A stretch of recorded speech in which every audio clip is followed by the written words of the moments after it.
I think the dream over the years for a lot of game developers is that we can actually release a game and engage multiple audiences. When Microsoft announced they're going to actually support crossplay across all their devices, we've heard this before, and so I was a little bit skeptical. But then once we got our hands on Windows and the APIs and started to fool around with it, it was amazing to see that it really does work.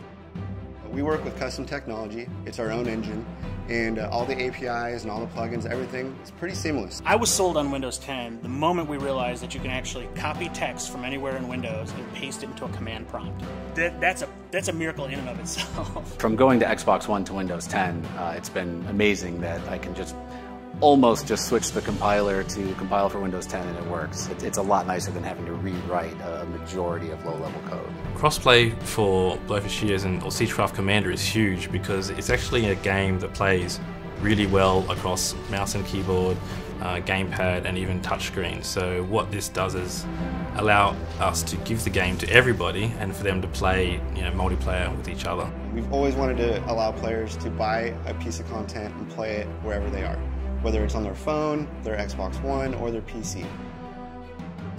A normal porting process, you would expect like 2 weeks to 4 weeks just to get it up and going. And I mean, just to say, hey, we had it up and running day one and 24 hours later we had it on the store, that's pretty shocking. Now we're thinking of it more holistically. We're taking the PC player and the console player and thinking about them together. Microsoft is the only company that's in that position to be able to do that because nobody else has a desktop kind of gaming platform and a gaming console platform. It's a great time right now. It's exciting. It feels like something new is happening. So we're just grateful to be a part of it. Unifying all these experiences is going to be really important in the gaming space.